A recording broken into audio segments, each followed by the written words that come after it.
You're 16 years old. You live on the south side of a city most people only see on the news. In the United States, this is the kind of neighborhood where sirens are background noise, and silence is more terrifying than gunshots.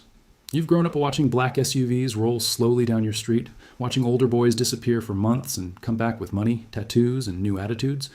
You know who runs your block. Everyone does. They don't wear uniforms. They don't need to. Power doesn't knock. It watches. And tonight, it's watching you. You're standing outside a corner store when 3 men approach, calm, confident, unhurried. They know your name. They know your brother. They know your mother works 2 jobs. They know everything. One of them steps closer. You ever get tired of being nobody?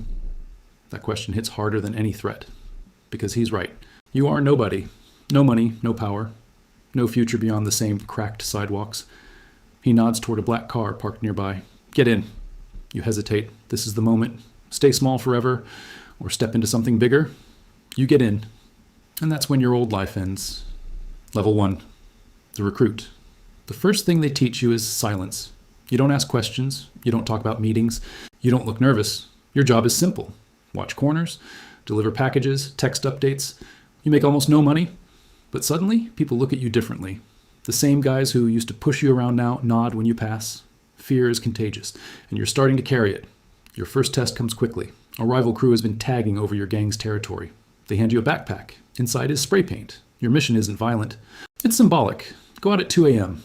Cover every rival tag with your symbol. You feel your hands shake the first time a car slows near you, but you finish the job. The next morning, your symbol is everywhere. Your phone buzzes. Good work. 2 words, but they mean everything. You're in. Level 2. The soldier. At 17, you get your first real responsibility. Now you don't just watch. You collect. Small businesses, street vendors, local hustlers.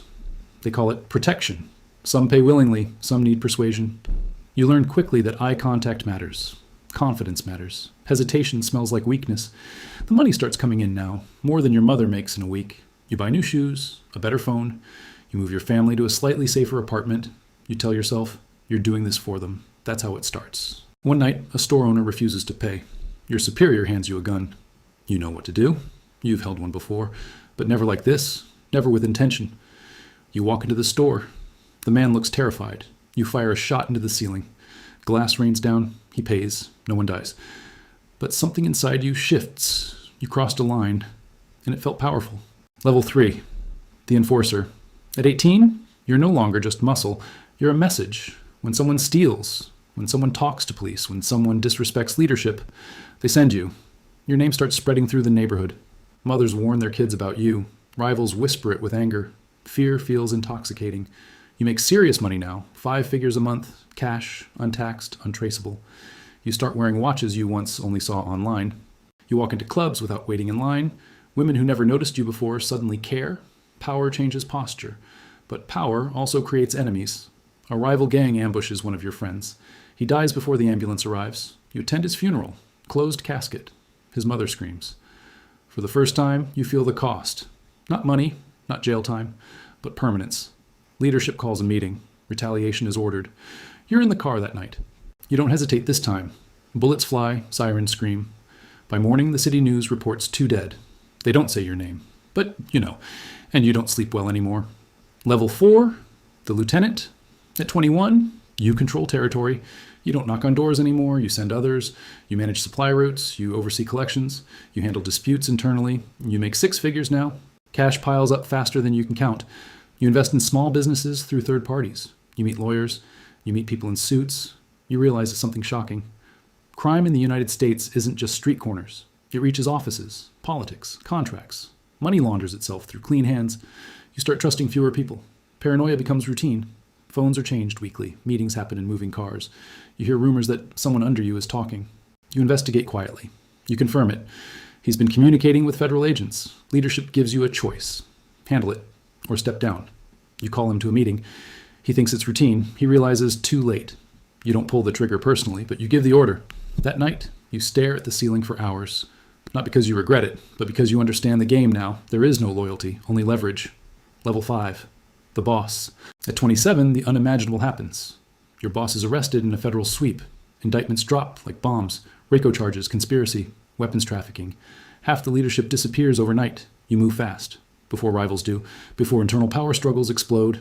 You consolidate alliances, you promise protection, you eliminate threats quietly. Within months, you're at the top.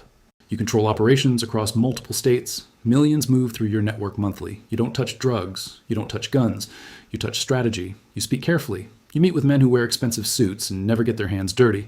You influence elections through donations. You fund community projects. Publicly, you're a businessman. Privately, you're untouchable, or so you think. Because power at this level doesn't bring peace, it brings isolation. You can't trust friends. You can't trust partners. Even family becomes a vulnerability. Your phone is encrypted. Your car is armored. Your home has security everywhere. Yet you feel less safe than when you were 16. One night, your lawyer calls. Federal agencies are building a case.